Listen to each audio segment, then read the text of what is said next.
वो न्यूड हो जाती है। मगर उसकी 2-3 दिन तक मुझे ब्लैकमेलिंग होती रही। मैं सोच रहा था मैं भी सुसाइड कर लूँ।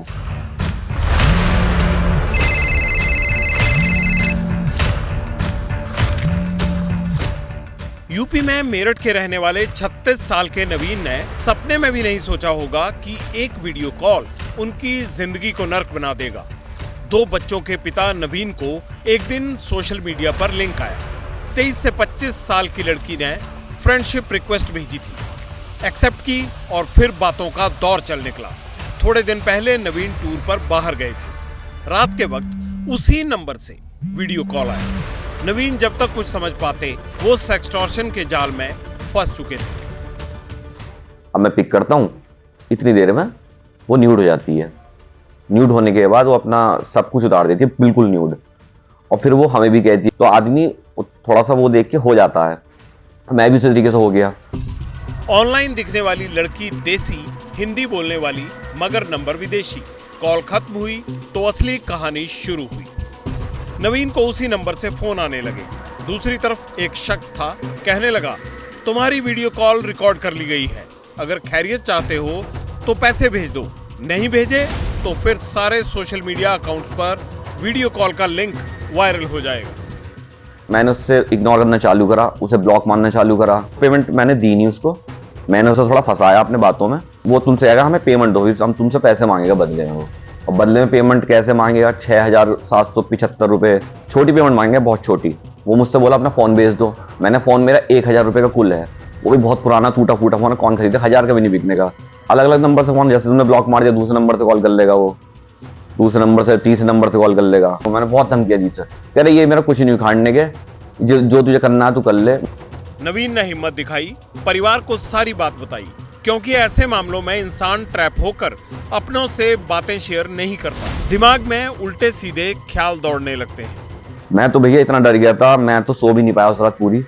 मैं पूरी रात मैं अपने दोस्तों को फ़ोन करा, मैंने क्या करूं। तो उससे कह रहे कि गाली दे, वो कर, ये कर, उसे ब्लॉक कर दे।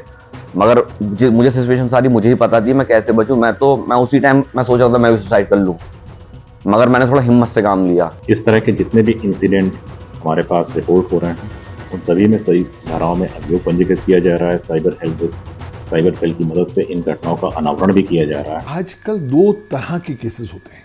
पहला केस होता है कि जहां व्यक्ति विशेष ने वास्तविक तौर पर अश्लील गतिविधि करी और दूसरे एंड पर किसी व्यक्ति ने रिकॉर्ड किया और फिर उसको आधार बनाते हुए आपसे पैसे मांगे, फिरौती मांगी। दूसरी बात कि आपने कुछ नहीं किया, आप बिल्कुल सभ्य भाषा में और सभ्य कपड़ों में इनसे बात कर रहे हैं, लेकिन वो आपका वीडियो 5-10 सेकेंड ले लेते हैं और डीप फेक टेक्नोलॉजी के माध्यम से उसके आधार पर आपके अश्लील झूठे वीडियोस बनाते हैं और फिर आपको धमकी देते हैं कि आप पैसे दीजिए वरना हम इसको प्रकाशित करेंगे। तो आजकल जो सेकंड श्रेणी है वहाँ पर केसेस ज़्यादा आ रहे हैं, क्योंकि डीप फेक आजकल बहुत ही उत्कृष्ट टेक्नोलॉजी है जो उत्पन्न हो रही है और काफ़ी हद तक मुफ्त भी उपलब्ध है। उस मैसेज को क्लिक करने से पहले एक बार सोचे क्या ये मैसेज मेरे लिए था, ये आना चाहिए था, क्या मैं एक्सपेक्ट कर रहा था। और उसको जब क्लिक करें, क्लिक करने से पहले आप उस यूआरएल को अच्छे से देखें, पढ़ें, क्या वो यूआरएल उसी कंपनी का है, क्या उसकी वेबसाइट का नाम वही वेबसाइट का नाम है, क्या HTTPS एक सिंबल होता है जो सिक्योरिटी का सिंबल है ब्राउजर के लिए, क्या वो ऐसा HTTPS का सिंबल वहाँ पर है। और काफ़ी अगर आप देखेंगे ऐसे टेक्स्ट मैसेज या मैसेज आते हैं उनमें बहुत अलग तरीके से लिखा जाता है, थोड़े उनकी फॉर्मेटिंग अलग होगी, स्पेलिंग मिस्टेक्स होंगी, ग्रामर एरर्स होंगे। नवीन खुशकिस्मत थे, वो जालसाजों के बहकावे में नहीं आए। सेक्सटॉर्शन का डटकर मुकाबला किया, मगर राजस्थान में जोधपुर के रहने वाले ये जनाब वीडियो कॉल वाले गैंग का शिकार हो गए। हमने बात करनी चाहिए तो पहचान छिपाकर आप बीती सुनाने के लिए राजी हुए। ऑनलाइन ठगों की मॉडस ऑपरेंडी वही थी। रात को कॉल आया, लड़की का नंबर और नाम विदेशी था। एक वीडियो कॉल आया तो जैसे मैंने उसको अटेंड किया तो अटेंड करने के बाद एक न्यू लड़की थी, मुझे ब्लैकमेल करने की टाइप से स्टोरी कर रही थी। 50,000 रुपये उसने ले लिए, फिर बार बार डिमांड करने लगी। मुझे इस तरह से लग रहा था कि मैं ये डिमांड पूरी नहीं करूँगा तो मुझे सोशल रूप से कहीं जाऊँगा तो मुझे इंडस्ट्री से लेंगे। लेकिन फिर मैंने पुलिस वगैरह को तो ये नहीं की कि समाज आजकल सोशल इस तरह की कंडीशन होती है जिस कंडीशन में समाज में जाने आने से लोग उसको अलग दृष्टि से देखते हैं। 20,000 रुपए कमाने वाले इस शख्स ने बच्चों की पढ़ाई के लिए पैसा जमा किया था।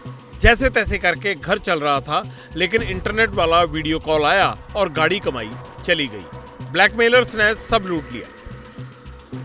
कभी कभी तो ऐसा लगता था कि इस घटना से सुसाइड कर ले या ज़िंदगी से एंड कर ले ज़िंदगी का, लेकिन फिर तो भी मैंने संभल बंधाया और अपनी ज़िंदगी को आगे चलना शुरू किया। ऐसा नहीं है कि ये गैंग सिर्फ जवानों को ही शिकार बनाते हैं, इनके कॉल बूढ़े बुजुर्गों को भी आते हैं। जोधपुर से बिहार के जहानाबाद चलते हैं। वीडियो कॉल के शिकार यहाँ भी मिले। 55 साल के गिरिजानंदन प्रसाद पेशे से वकील हैं। रात 10 बजे के आसपास का वक्त था, तभी इनके फोन की घंटी बजी। वीडियो कॉल उठाई तो सामने लड़की आपत्तिजनक हालत में थी। मेरे मोबाइल पर रिंग आता है, मैं रिंग को रिसीव करके देखा तो उसमें एक महिला नेकेड हो गई, कभी बाथरूम में चलने का है, इस तरह से वो हमको तंग तवा करना शुरू की। ब्लैकमेलिंग का कॉल आने के बाद वकील साहब पुलिस के पास गए, शिकायत दर्ज कराई। कुछ दिन धमकाने के बाद फिरौती वाले कॉल आने बंद हो गए। लेकिन बहुत से लोग ऐसे भी होंगे जो इस ट्रैप का शिकार बन गए होंगे या रोज बनते होंगे।